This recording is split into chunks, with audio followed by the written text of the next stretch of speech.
everyone. Can you hear me? Please type yes if you can hear me. Hello, thanks. Hello, welcome everyone. On behalf of Macmillan Education, I'd like to thank you all for being here. We are getting to the end of the year. Our energy almost completely drained, but you being here really shows that we still care for our professional development. Today we have the pleasure once again of having Alastair Grant, who needs no introduction, and who will present Through the Looking Glass, crystal clear communication training for your students.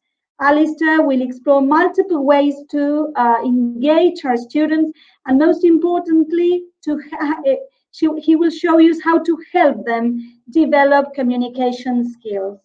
So now I'm going to welcome Alastair. Alastair, can you join us? Let's see, here he's connecting. Hi. Okay. Hi, Alastair. Hi there, Mariella. Can you all hear and see me? Yes, you can hear, can't you, Mariella? Yes, great. So now, yes, over to you, Alastair. Have a lovely webinar, everyone. See you at the end. Bye-bye.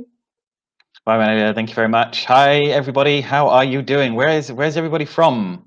I see people have been writing in the chat box already about plenty of people from Argentina, Germany. I saw as well. Where are you all from? Uruguay, Quilmes. Hi.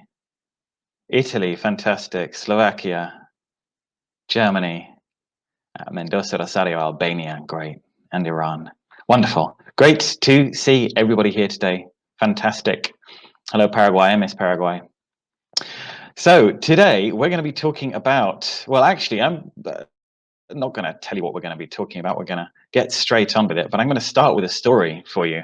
And this is a story that, now, if you are from Argentina, this is going to test your geography of Argentina. If you're not from Argentina, you're about to learn something of the geography of Argentina. Here we go. Now, first of all, I want to just check, can you all see that I have changed the slide? Because sometimes you can see it and sometimes you can't, and I just need to check. Yes, you have. Great. Okay. Very good. All right. So you should be able to see a screenshot from Google Maps or Google Earth or whatever it's called these days, I forget, and it's a city in Argentina. Good try, Maria. It's not. It is Mariella Burani. It is Rosario. In fact, if you go just down that street that we're looking down now, you get to the very famous monument in Rosario. Now, why am I showing you and everybody else around the world a picture of Rosario? I will explain. That's why.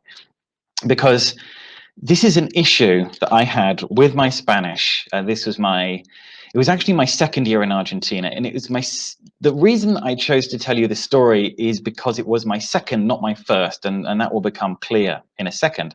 Now, what happened was this: I was staying in a hostel.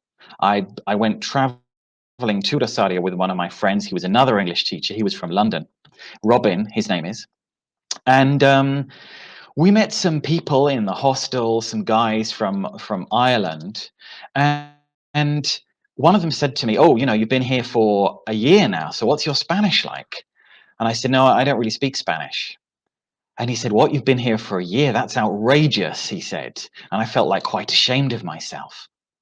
And then the next day, I saw this guy again, and because the evening before we had all been sitting around and having a drink and chatting, and there'd been some people from Rosario there as well, and I was speaking in Spanish with them. And the next day he said, like, "Why did you say you couldn't speak Spanish?" Because he said, "I was speaking to my friend Paul, and you speak Spanish better than both of us put together." So what do you think the answer to that is? Why did I say to them that I didn't speak Spanish? Why would I say that? Because I believed about myself at that time that I didn't really speak Spanish very well. And that is exactly what is informing this presentation for you today. So this is what this is about. What I want you to tell me is what you can see on the slide in front of you? Well, you can see the through the looking glass, crystal clear communication training for your students, but do any of you recognize the pictures there? Alice, right. Absolutely. This is Alice. Now, what's she doing in the picture? It's not actually in Wonderland, it's Through the Looking Glass, this one. The second book, Alice Through the Looking Glass. What's she doing in that picture? Or in those pictures, I should say, sorry.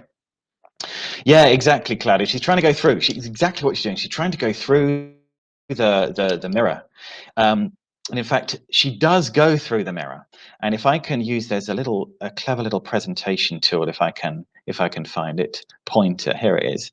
If you have a look over here, you see a clock and a little vase with a flower in. And when she goes through the looking glass, what's happened to the clock? You can just about see this with the clock, not so much with the flowers, but you can see with the clock. What's happened with the clock? It's the clock, it's the same clock, but it's slightly different for some reason. Can you see what it is? Right, Maria Eugenia, they're alive.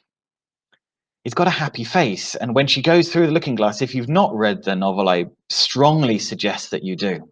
So for me, it's one of the most brilliant modernist books ever written, Alice Through the Looking Glass. But once she goes through the looking glass, everything has changed. Everything's different. And we're going to look at that one. I like what Amalia's just said. She can see things from another point of view. All right. So look, what's all this about? Well, I could tell you, but I'm just going to make it more difficult for you because I'm an English language teacher and I have to do that. So we're going to look at 4 things, okay, over the course of this session. And I want you to fill in the blanks, okay? The looking glass, illocutionary force, what we want to other people, perlocutionary effect, how other people actually and the gap between the two. And I've noticed I've got a typo in number 3 there. Typical, me and my dreadful typing. Okay, so the looking glass self, absolutely right. What we want to communicate to other people, how they actually react. And the last one, let's see if we can get the last one as well. Yeah, good, Maria Agostina. Closing the gap between the two, exactly right. So let's start talking about that now. In 1922, Charles Horton Cooley, the sociologist and psychologist, wrote a book called Human Nature and the Social Order, in which he talks about the following. He says that everybody has something called the looking glass self, because people say to us all the time, and I'm sure you have heard this before, right? People say it's a good idea to be yourself. Life is simple if you just be yourself, right? Charles Horton Cooley thinks there's a problem with that, though, that it's not that easy. Why not? This is what he says. Because he says there's such a thing as the looking glass self. Now, just to clear this up, all right, the looking glass self is not this. It is not the person that you see in the mirror. It's not about that, okay? It's something a little bit more complicated than that, all right?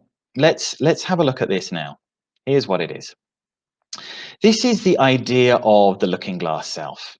Now, he says that when we look in the mirror, we see the way that certain people see us.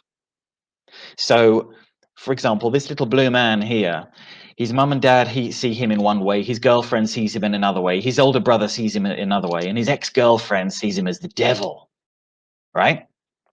Now, you might think that that's obvious, maybe, that different people see us in different ways, right? It has to do with character. But as far as Cooley is concerned, there's something more subtle, a bit more insidious going on with the idea of the looking glass self. And this directly connects to our students in the classroom as well.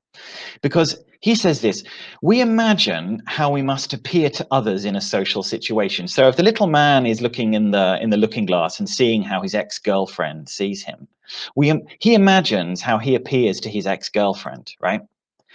But then what he says is we imagine and we react to what we feel their judgment of that appearance must be. So here is the little man thinking of how his ex-girlfriend sees him, and that makes him upset or angry that he imagines that she sees him in that way. Again, he's imagining this at this stage. Like Mercedes has put, we're different according to who sees us, right? But the fact is that we imagine the way people see us and we react according to that. So then what happens? Stage 3. This is the really important part, everyone. He says that we develop our sense of self and respond through this perceived judgment of others. So what's happening here is that the little man reacts to how he imagines his ex-girlfriend sees him, and he therefore becomes this little devil as well. Do you see how this works? As far as he's concerned, exactly, Sabrina's put something really interesting in the chat box. It's like, it's exactly that. Have you read this book? That's spooky, because that's something he talks about. It's like a self-fulfilling prophecy Sabrina has written, right? So we imagine how people see us, and we react to that, and we develop our sense of self through that. That is how we, therefore, end up seeing ourselves. So what I want you to do as we go on in life, in order to like deal, as it were, with this situation, in order to deal with this situation, we need to ask ourselves the following question. In everyday life, how much does society's influence affect me and my formation of who I am? And in the classroom, we need to ask ourselves, how much does my classroom community affect my students and the formation, their formation of who they are? So the classroom community that we build, how much does that affect our students and our formation of who they are? We have to be really, really careful about this kind of thing. So, and in fact, if we look at the little man here, my pointer's still working. Yes, it is. Good. You've got like how my best friend sees me, how the clever kid sees me, how my desk mate sees me, how my teacher sees me. So if my teacher sees me as a little devil, do I therefore see myself as a little devil? I don't know if you guys have ever had the situation where someone is always telling you something about yourself. Oh, you're this, you're that, you're the other. And if they say it enough times, we tend to believe it ourselves. And we end up becoming that, like Sabrina said, it's a self-fulfilling prophecy. All right, fine. There's the philosophy behind this, right? Here's the philosophy behind this. But how does this relate to the classroom? Well, we're going to talk about something that George Yule calls illocutionary force, which is what we want to communicate to other people. Okay, because there is a big difference between what we want to communicate to other people and what they actually understand. Right?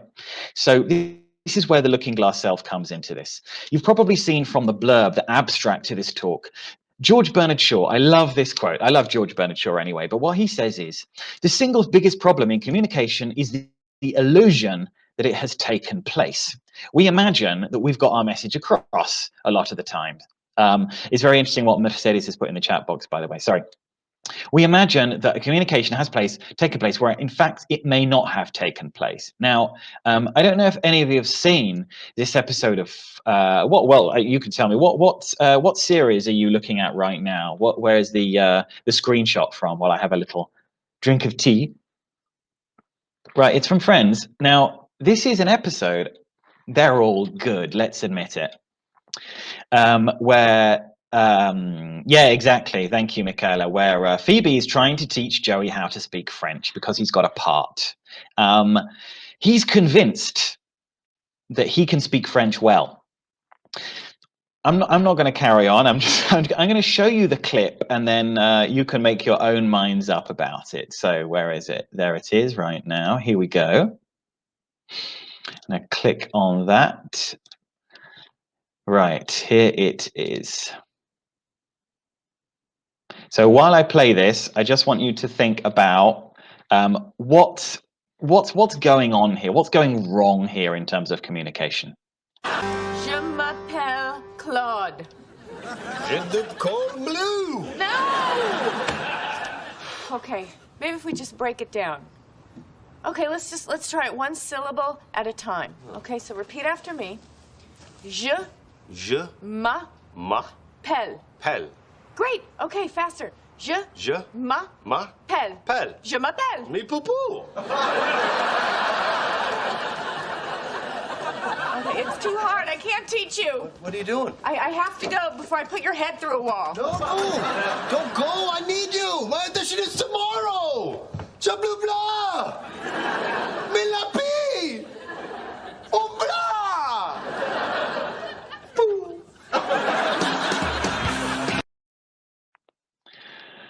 Okay, so what's going on there?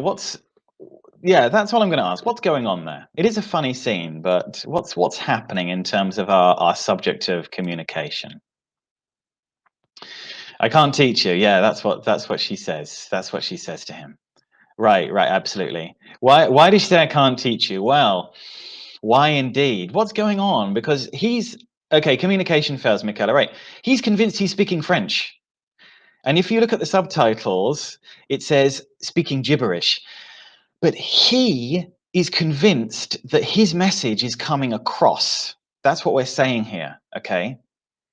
He is sure that his message is coming across, but she doesn't understand what he's trying to say. Like George Bernard Shaw says, the single biggest problem in communication is the illusion that it has taken place. All right, so how can we, so I think that's what I was going to say. I think something's slightly been lost in translation here.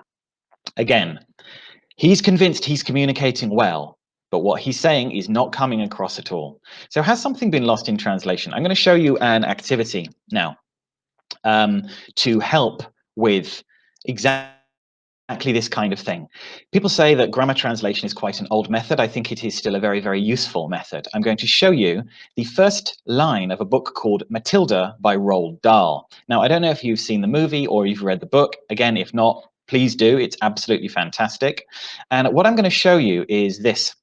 I'm going to show you the original English version, again, the first sentence, and I'm also going to show you in a minute the Spanish translation. Now, if you're not from anywhere, any Spanish-speaking country, that really doesn't matter. In fact, in a way, that adds more flavor to what the activity we're going to do now, because I'm going to show you the first line of this book, and what I would like you to do is write in your mother tongue, in your L1, what that would be, okay? So here it is. It doesn't matter where you're from in the world. Please write down in your mother tongue what this would be. The original English version says, it's a funny thing about mothers and fathers. Even when their child is the most disgusting little blister you could ever imagine, they still think that he or she is wonderful. So have a think. How would that be in whichever language you speak as your mother tongue? I see, like you said, there's people here from all over the world. There's people from Iran, from Germany, from Albania, wherever you're from, and Spanish-speaking countries as well. Please write in the chat box, how would that be? And then I'm going to show you the Spanish translation from a well-known house over here. So it's a funny thing about mothers and fathers. Even when their own child is the most disgusting little blister you could ever imagine, they still think that he or she is wonderful. So what do we think? How would we say that in our mother tongue? And then I'm going to show you, like I say, the Spanish translation, and those Spanish speakers of you out there, see what you think of the translation compared to what you have written. Because I bet you it's almost certainly something different. Like Álvaro has said, es algo peculiar sobre madres y padres, incluso cuando su propio hijo es la espinilla más asqueroso que te puedes imaginar, aun si piensan que él o ella es maravilloso. Now that's interesting, very interesting, the fact that Álvaro has put él o ella, which in the Spanish pronouns is he or she, just like it is in English, because the translation I'm about to show you, it's kind of different. Dorina, where are you from? That looks fantastic, that language. Where are you from? Albania. I wish we had time to get you on the microphone to see how you can pronounce it, but we don't, unfortunately. Right. Now, what I'm going to do, oh, look at the Rachel for the Malayan language there. So what I'm going to show you is now the Spanish translation. Here it is. So Spanish speakers in the room, have a look. All right. Wow, Sue, look at that. Wonderful. ocurre una cosa graciosa con las madres y los padres, aunque su hijo sea el ser más repugnante. Now, in English it says most disgusting little blister. In Spanish it says the most repugnant. Totally different thing. Look, creen que es maravilloso. That it is maravilloso instead of wonderful. Well, I don't know if there is a word in Spanish for wonderful. The interesting thing about this, because I've been looking at the Spanish translations in a box, and they've all been different to this Spanish translation. I think this is a great thing to do with students and for students in terms of getting message across, getting them to translate something like this, especially with gender, I'm going to say gender-specific pronouns, to see how that is translated in English versus how it is translated into your mother tongue. You like that translation better? I think I like yours better, Alberto, I have to say. But anyway, do try this with your students. In terms of gender pronouns, it's very interesting. In terms of expressions like this one, disgusting little blister. In fact, for example, Paula has put insufribles, insufferable. You see what I mean? Everyone has got their own way of getting a message across, and I think it's a good idea to express that. At this point, by the way, I would just like to say something about a very famous Argentine who very sadly passed away a couple of days ago, which everybody knows all around the world, Diego Armando Maradona, possibly the best football player in history. And in fact, what I'm going to show you is a joke that he told in Spanish once. And I would like you guys, I'm going to explain it in English if you don't speak Spanish. I would like you guys to have a look at the joke and see how you could explain the joke in English or in your mother tongue, because I think it's very difficult too, that some jokes cannot be translated. Here it is. So here is Diego Maradona, and he famously once said, "Yo crecí en un barrio privado de Buenos Aires," which means I grew up in a private neighborhood in Buenos Aires. Now, this is a joke, it's a play on the word private neighborhood, because the next line says privado de luz, de agua, de teléfono. Now, if you speak Spanish, it is quite a funny joke, because barrio privado means like a private neighborhood, like a gated community. But the next line is privado de luz means like, how could I put this? It doesn't have light, it doesn't have electricity, it doesn't have water, it doesn't have a telephone. So how, I wonder if the Spanish speakers out there could try and translate that joke. I think it's a joke that possibly doesn't translate, but it's a joke, a play on the word privado. It's kind of, it's not necessarily an inside joke, but it's a pun. It's a play on the word privado, which both means private, as in like gated community, and it also means deprived as well in the second sentence that he uses, exactly like Veronica said. It's a, and I think exploring this with your mother tongue versus English is a very good idea. There is no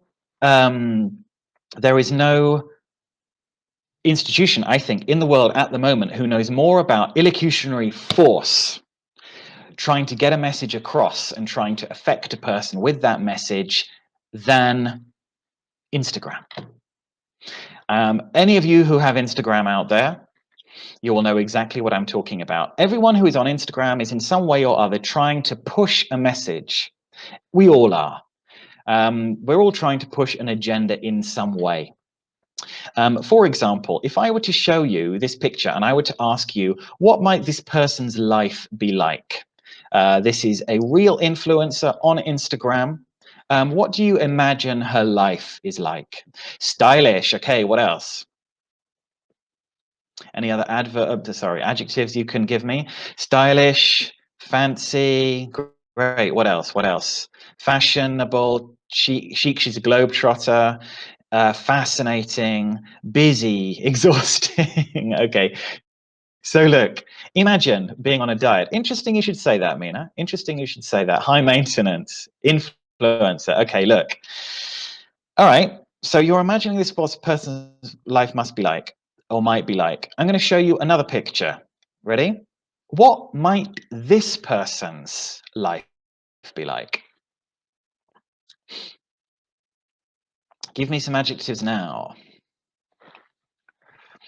Regular, exhausted, normal, depressing, an ordinary woman, very interesting. Thank you for the translation of the joke, by the way. Good. And so, sorry, somebody said something very interesting in the pictures. I just meant that boring and simple. Now, you probably might have already guessed where I'm going with this. But imagine you were to ask, I'm going to ask you, why might this person have uploaded these pictures? Remember, illocutionary force is about the message you want to communicate to someone. Now, you've probably already noticed that, well, I'm going to tell you in a second, but why might this person have uploaded these pictures? Why? Satirical, what we see is not necessarily the real deal. I like that, Julia.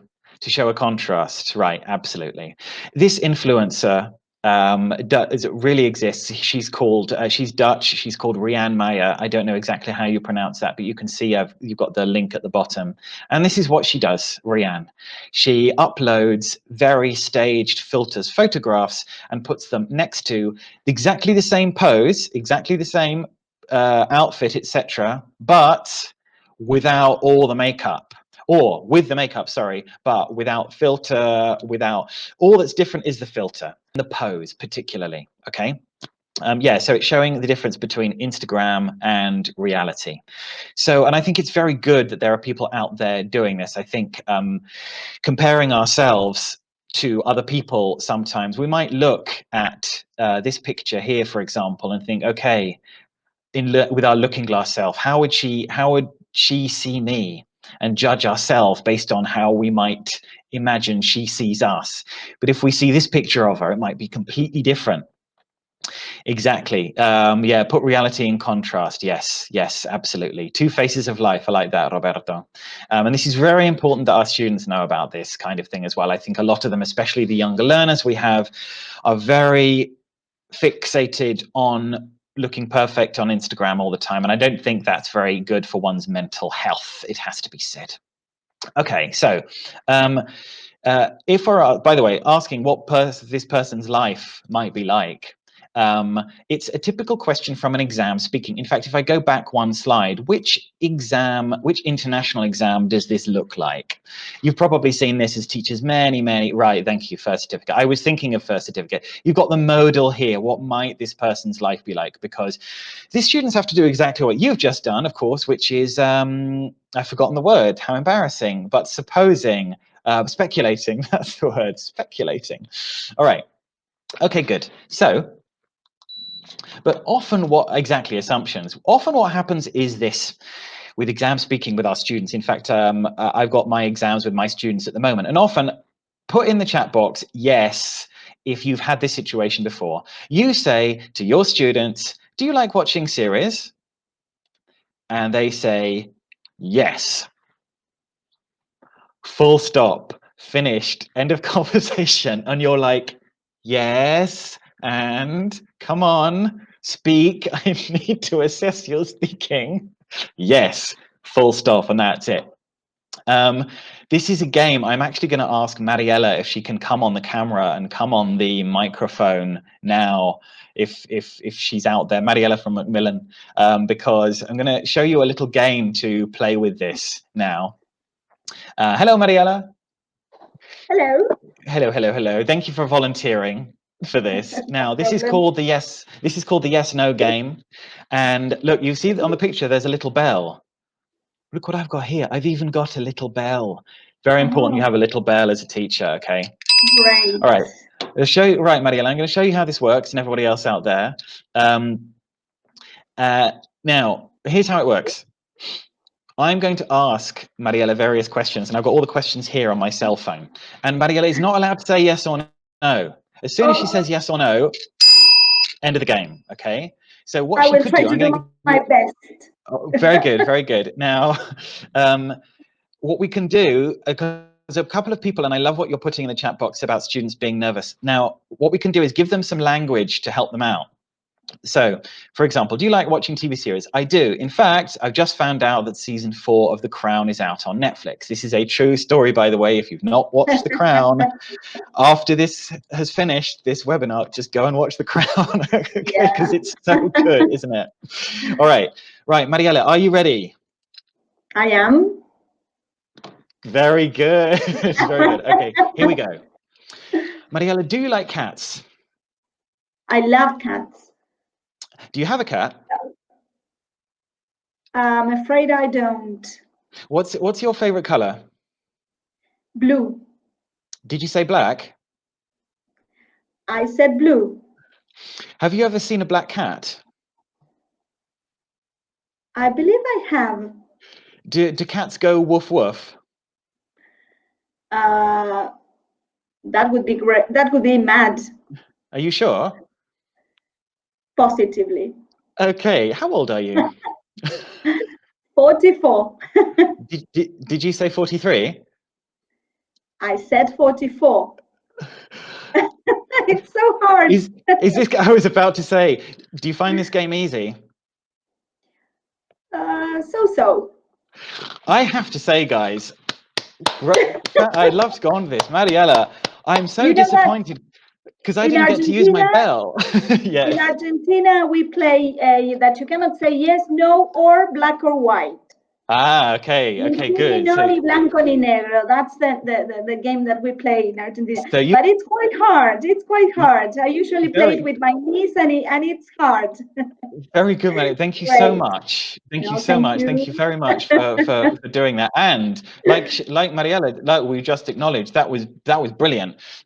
And I like saying, I'm disappointed that I didn't get to use my bell, but that's better. So, doing this kind of game, playing this kind of game with your students can be really, really helpful for that. Okay, so if we have that situation, do you like watching films? Yes, so that they can give you a little more. Now, let's talk about, we talked about the illocutionary effect, you know, what we want our utterances to have on people. Let's talk about the perlocutionary effect now, which is how other people actually react to that, George Yule says. Because George Yule says that one does not simply create an utterance without intending it to have an effect. Of course, one doesn't simply do that.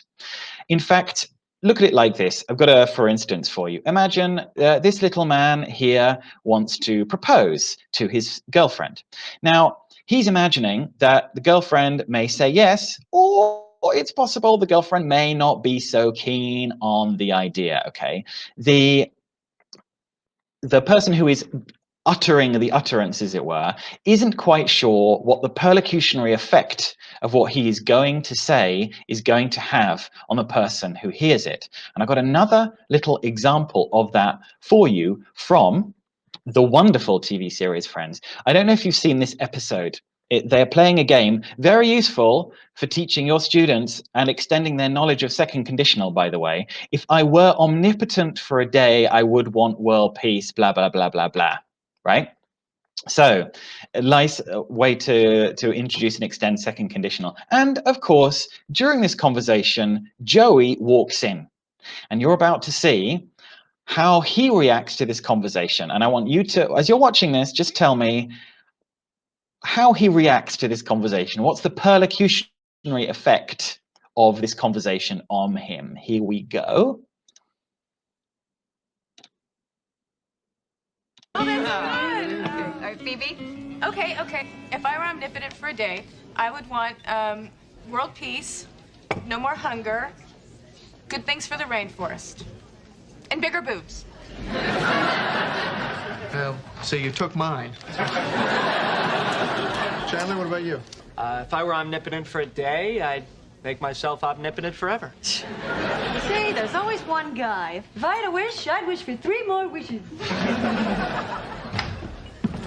Hey, Joey. Hey, buddy. Hey, Joey, what would you do if you were omnipotent? Probably kill myself. Excuse me? Hey, if little Joey's dead, then I got no reason to live. Joey, omnipotent. You are? I had no idea. I thought it was like a theoretical question.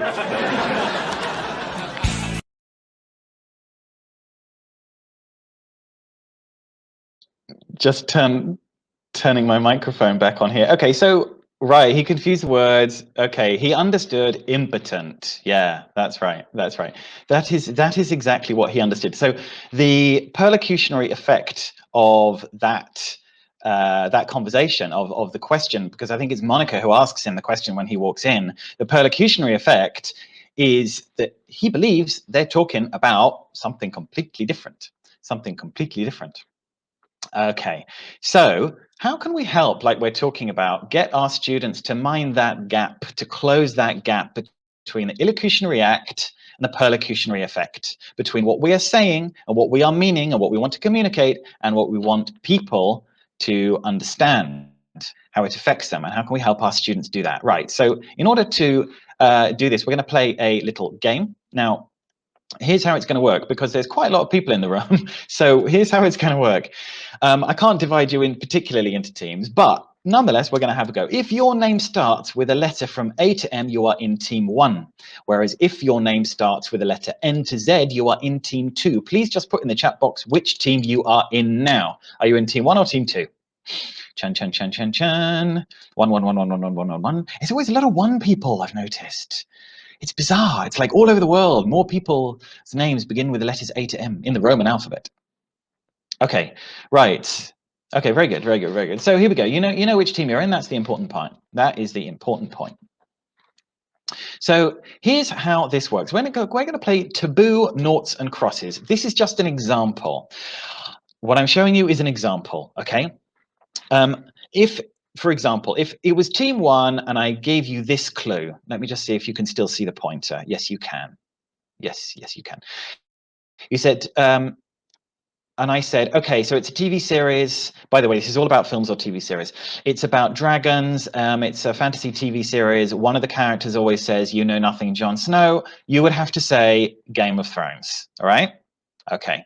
Now, because there seem to be fewer people in team 2, I'm going to get team 2 to go first. All right. So here we go. I'm going to read you another one. By that one, that one in that corner has disappeared now, and this is just like noughts and crosses. So if you get this right, and you'd have to tell me where you want to put the nought or the cross. Team 2, you will, I have decided, be crosses. Team A, you will be noughts. Okay, so here we go. Right, so I need someone from team 2 to pick one of the squares, please. Which one's it going to be, team 2? I got the middle, top right, top left. All right, Roxana is picking middle. All right, Roxana's going for the middle. Here we go. Right, this is a TV series. I'm not allowed to say, remember, I'm not allowed to say those words we just saw. It's a TV series, and I can't say that. It's an animated TV series. It's about a family. It's extremely famous. It's been going for about 20 years now. And they are The Simpsons. Very good. Well done. Alvaro, you're in team 1. This is for team 2. This is for team 2. Sorry, you're across team 2, aren't you? Good. Okay. All right. We're gonna do one more. I think you see how the game works. So for team 1 now. Team 1, please pick a square. Top right. Thank you very much, Julie. Top right. Okay. So here we go. It's going to be up there. Right. This is a film now. Okay, it is about a man, specifically and famously, a man who does things for a particular service in England. He goes to other countries and he looks at what they're doing. He always has a gun with him, and he always wears a dinner jacket and a bow tie. And James Bond, Andrea, very, very good, very, very good. Okay, there you go. All right. You see, we're not, just because of time, we're not going to go on, but you see how the game works. So in the 2 teams, the students, they have, I'm just going to show it to you now, actually. Here we go. They have different sets of clues, okay? And they're obviously not allowed to say those words that are as the bullet points, right? And you have to police that as the teacher. But this is the way they're going to play noughts and crosses, and it's like Taboo, and it gets incredibly, incredibly competitive, as I'm sure you can imagine. Exactly. Okay, so we're talking about minding the gap between, yes, I will show, listen, at the end, by the way, I will share my contact details with you. You will see it at various stages during the presentation. So if you want the clues, if you want like a PDF of the presentation, I'm happy to share it with you. Just get in touch with me, okay? Okay, closing the gap between the illocutionary act and the perlocutionary effect. Here we go. So another ways of doing this, I'm going to show you something now, and I'm sure nearly all of you will recognize what is this. What is this? Where does it come from? It's quite a oops, I just it's actually not first certificate. It is a Cambridge exam. It is a Cambridge exam. It's PET, Analia, absolutely right. It is a PET exam. And I'm going to show you something that's very important to introduce your students to, I would say, in terms of closing the gap between the illocutionary act and the perlocutionary effect. It's a bit like the video we saw with Joey speaking French right at the beginning. Why? Because of the following. Let me just get the pointer back so that you can see what I'm talking about. We've got the task here. Actually, I'm going to read the task to you. Your English teacher has asked you to write a story. You must start the story with this sentence. As the plane flew lower, Lou saw the golden beaches of the island below. Fantastic. Right, here we go. Now, here is what the student, a previous candidate actually wrote. And what I'm going to show you is what they got for the content, what they got for the communicative achievement, okay? Now, remember, Cambridge give a number between 0 and 5. So what I want you to do is, while we're going through this, is I want you to write in the chat box content and then a mark. Communicative achievement and then a mark as I read it to you, okay? And it's got to be a number between 1 and 5. All right, so here we go.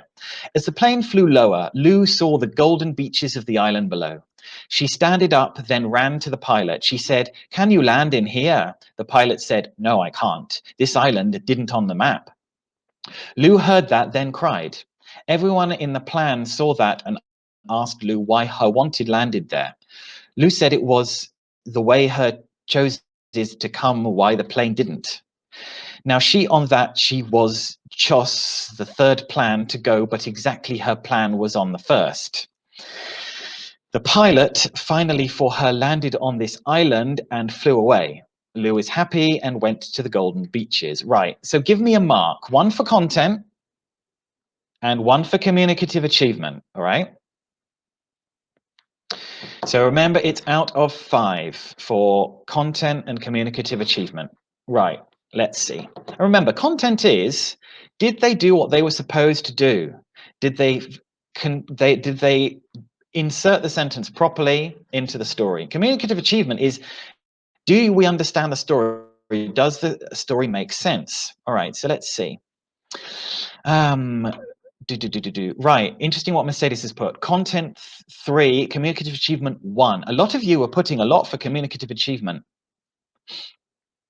Now, Cambridge, you're going to be very surprised here, I think. Look at this. Ready for this? Cambridge disagree with nearly everybody in the room today, but does agree with Cecilia almost, and with Barbara, okay? This is what Cambridge said. They said 5 for content. All the content is relevant to the task. Look at the vocabulary, it's all relevant. The story follows logically from the prompt. The target reader is fully informed. For communicative achievement, Cambridge gave it 2 out of 5. Conventions of the story are generally appropriate, but the limited control of the language, direct speech is adds interest, but the issue is that she's not, or he is not, communicating simple ideas as well. This kind of thing is fascinating. Yes, really, Barbara. This is from a past papers book from Cambridge University. So very interesting to show your students. They could get 5 for content, but if they're not properly communicating their ideas, they would get a much, much lower mark. Very, very interesting, I think. And it's really interesting to show your students this, yeah? Okay, so again, how can we close the gap with this? I have another little activity for you. I'm going to ask 2 people in the room, I think. No, 1 other person, just because there's so many people in the room. I'm going to ask 1 other person to do this with me. Let's see. I can't see everybody here, but Veronica Mayer. I don't know if I'm pronouncing your name correctly. Could you do this with me, what we're going to do? Just put yes if you're happy with that, Veronica, would you? Okay, great. Okay, because I need 1 other person to do this. This is called chain link narrative. Now, I'm going to do it only with Veronica because there's so many people in the room. But in class, I would get all the students to do this, and I would give them a specific order. There are 164 people in the room right now, so if we try and do this, we will be here all night. And I have no problem with that, but maybe we want to get on with our days or nights or wherever we are. So it'll just be me and Veronica doing this. And this is how it works. We are going to start a story. And we're going to go one word at a time. I will write a word, then Veronica will write a word, and so on and so forth, and so on and so forth. Now, I would like somebody else in the room to time us for 1 minute and to tell us when that time is up. So whoever does that, it's fine. You can tell us when the time is up, because we're going to take 1 minute to do this. Great, Dorina. Okay, thank you very, very much. So Dorina, you're going to tell us when the time is up, okay? So Veronica and I have to add as many words as possible in 1 minute, okay? And this is what we're going to start with. So we have to imagine, Veronica, all right, that this line is already in our story. And I will go with the first word, all right? As the plane flew over, Lou saw the golden beaches of the island below. All right, so Dorina, for the timing, we're going to start now. I'm going to start with my next word. Then, all right, your turn, Veronica.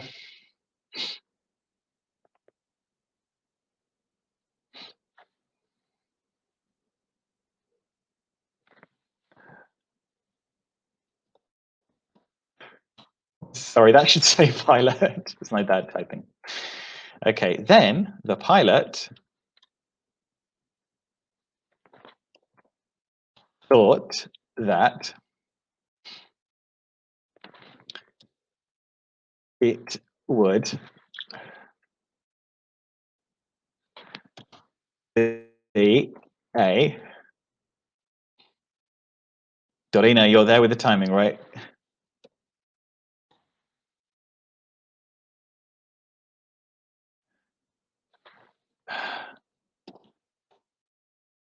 To go. Oh, Veronica's stuck.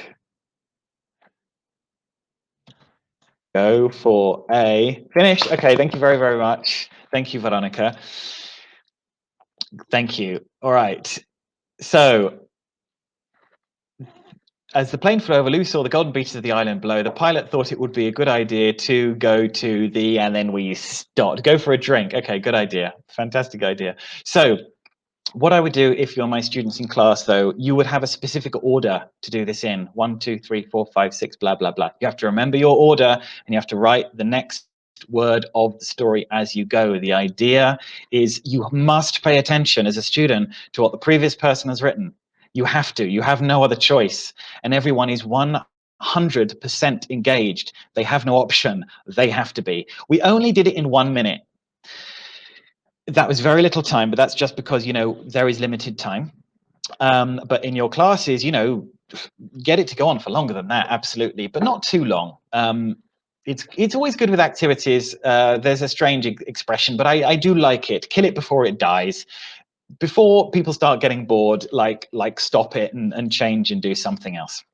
But it's a really fun thing to do, especially, I have to say, if you're teaching online in Zoom at the moment, because, you know, you've got that chat box option. Okay, so again, closing the gap between the illocutionary act and the perlocutionary effect. Now, in On the Pulse by Macmillan, in book number 3, there is an activity. I've just got to find the pictures I need right here, that I'm going to share with you at the moment. Again, you're going to do this in your teams, all right? I've got to get the picture here. Okay, now here's how it goes. I'm going to show you some extreme sports, okay? But I'm going to describe them to you, and you in your teams have to guess which extreme sport I am talking about. And as you get them right, I will reveal the picture one at a time. And of course, depending on the team that you are in, I will give you points as well. At the moment, it's 1 point all, let's say, because that's the way we were doing the noughts and crosses. Okay, here we go. So this extreme sport. Okay, so this is where you have to use a vehicle with 2 wheels, and you got very, very high hills on the vehicle with 2 wheels, and no, with two wheels on very high hills as well. very big hills with lots of rocks on the hills, right? Okay, I'm gonna mountain biking. Andrea, well done. That's 1 point to team one. Very, very good. Very good. Okay, that was mountain biking. The next one, here we go. All right, with this one, ooh, good luck with this, guys. Right.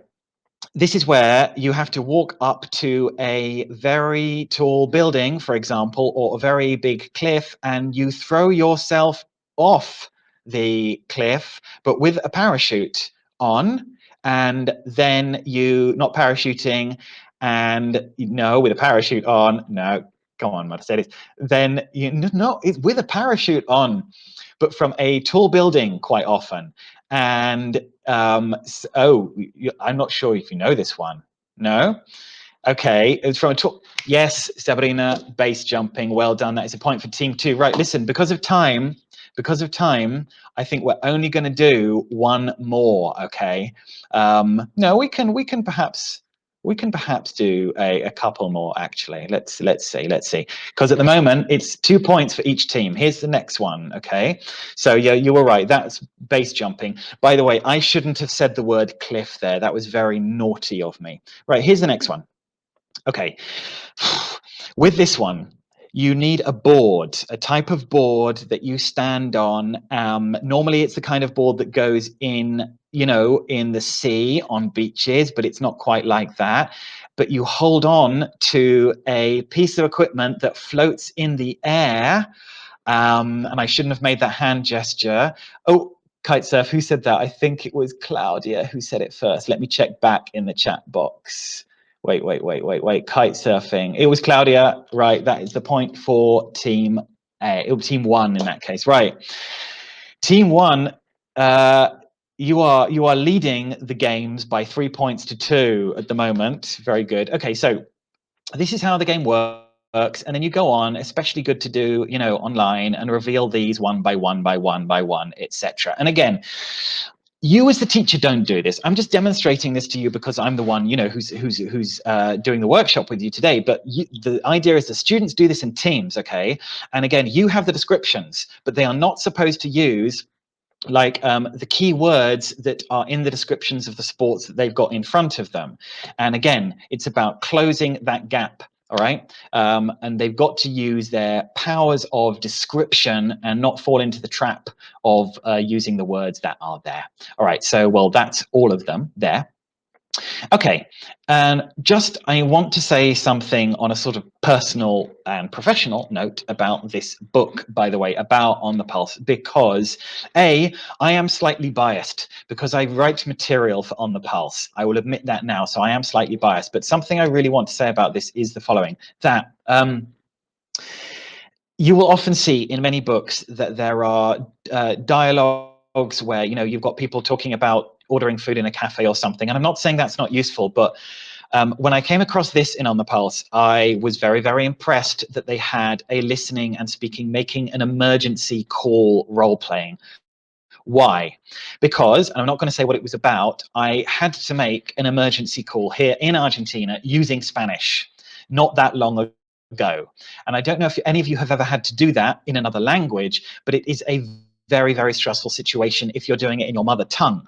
But if you're doing it in a second language or another language, it is a very stressful situation indeed, because your communication has to be 100% crystal clear, obviously. So I think it's great that there is a book that is training students to do things like this. So the last activity that we are going to see today, this is, I don't want to exaggerate, but this is going to be one of the best games you ever do with your students, okay? I agree, Dorina. I want to do more than an hour as well. I'm really enjoying this. I'm really enjoying working with you today, with all of you. All right, come on. We've got 5 minutes left. Let's do this. I don't want to exaggerate, but honestly, this is one of the best games you will ever use for pedagogical purposes, right? How does it work? Let me show you. It's called Double. And if you've not played it before, we're going to play it now. Basically, okay? I won't explain it to you. We're just going to play and you will get the idea, all right? That's probably the easiest thing to do and the most enjoyable thing to do. Again, I'm going to be giving you points. Remember, Team 1, you are on 3 points. I keep looking down here because I've got my score chart down here. Team 1, you're on 3 points. Team 2, you are on 2 points at the moment. So technically, Team 1 are winning at the moment. Here's how it works. I show you a card. Now, in the next card I show you, one of these drawings about clothes will be repeated, okay? And the first team to get which one it is, whether it's the waistcoat, the jacket, the scarf, the anorak, the bikini, it's not a bikini, is it? Swimming suit or sandals, gets the point. Here we go. 3, 2, 1. Boom, there it is. Which is it? Wow, Marcela. Team 2. No, Team 1. You're in Team 1. Sorry. It is the sandals. Marcela was first. Another point for Team 1. Team 2, you got to catch up big time. You got to catch up big time. Okay. Next one. 3, 2, 1. Here it is. What's the next one?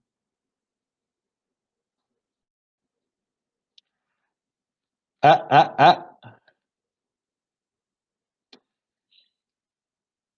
anyone said it yet? Hang on. Somebody said pants. Who said pants? Who said pants first? It was the pants. It was the underpants. Who said pants? It was. Wait. Who said underwear? Wait, someone's written underwear. Roxana. I think you were first, Roxana. So that's a point to Team 2. I've got to keep up with you guys in the chat box because you're much, much faster than me. It's fantastic. All right. Next one. You ready? Okay, everyone stop writing. Stop writing. Stop writing. Here we go. Okay. What you've got to find is the one that's repeated. There's only one picture that's repeated. Okay, here's the next one. 3, 2, 1, go. What is it this time? Wow, Marcela. It's the t-shirt. It's the t-shirt. That's absolutely right. We're going to, just because of time, I think we're just going to do one more, okay? We'll see. We're going to do one more. One more, Alvaro. Okay, one more. Okay, here we go. 3, 2, 1, go. What is it? Flip-flops, Vincent, you were right there. Wow. The score at the moment is 5-4. The score is 5-4. I want to carry on, but I know we have to stop, so I can't, unfortunately. But you see how the game works, okay? Now look, I'm going to show you, okay, I got this from ISL Collective, from this website where people had uploaded or have uploaded different types of lexical sets, clothes, all right? This is a very useful resource to look at.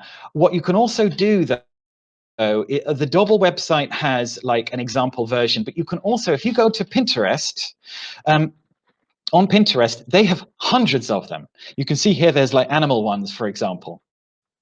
Basically, on Pinterest, you can find any lexical set that you're studying with your students, if it's objects or jobs or whatever, and you will find a Dobble about it there. Now, you can do it just like I've done in Zoom, which does involve cutting and pasting, or when you're face-to-face again, as I know some of you are, like the Uruguayans amongst us, you can obviously do it face-to-face. You are drilling the vocabulary time and again, and you're gamifying it. And they are drilling the words because you have to say the word, and only when you say the word can you win. So you're repeating the vocabulary you've been teaching your students again and again and again and again and again. It's a lot of fun, becomes ridiculously competitive. Okay, so just to wrap up, we have looked at the looking glass self. We've looked at illocutionary force, what we want to communicate to other people, and perlocutionary force, how other people actually react, and closing the gap, activities to close the gap between the two. What I want to do just for the last minute, Sue, answering your question, any level, honestly, it really could be, because, you know, they're learning new vocabulary, they're learning different things at higher levels as well. It's up to you how you decide to adapt it. It's really important what Sue has said, by the way, with all the activities that we've seen today. In fact, with any kind of activities, I would suggest that you see in any conference, in any webinar, think how you would adapt it for your students, for your class, for your level, okay? Don't just do it, you know, cut and paste, because it's really important that you adapt it to your students, no? All right, a little bit of reflection, just to wrap up. Now, talking about the looking glass self, I would like you guys to think about, Yes, Dorina, please ask Macmillan. 2 hours next time, please. Okay, in 2020, ask yourself, how much has society's influence affected me and my formation of who I am? And you also should ask yourself, in 2020, how has my classroom community affected my students and their formation of who they are as well? We are so powerful as teachers. We have this, with that power, as the philosopher Spider-Man once said, comes great responsibility. We are so responsible, and we don't even realize it sometimes, for the effect that we have on our students. And we have this amazing responsibility, especially in these really difficult times, to look after them and encourage them the best we can. Don't forget about the looking glass self when you're in your classroom. Don't forget how much effect we can have on our students and therefore our world as well, because our students are one day going to be future presidents of our countries. Let's not forget that. Okay, guys, thank you very much indeed. I've really enjoyed working with all of you today. And these are my contact details, like I said. Please do get in touch if you would like the material. I'm very, very happy to send it to you. Hello, Mariela. Okay, hi. Thanks, Alastair. It was wonderful. I guess all of you took away many ideas to use. And, well, just a short notice before we leave. Certificates will be sent out during the weekend. Check your spam folders just in case. And if you don't get it, please let us know. Again, thanks a lot. Thanks very much, everyone. Have a nice weekend, and I hope to see you soon. Now you can use it. I'm sorry, I was trying to win. Okay, thanks again. Bye, Thank you all. Alastair. It's been a pleasure. Thank you. See you soon, hopefully. Bye.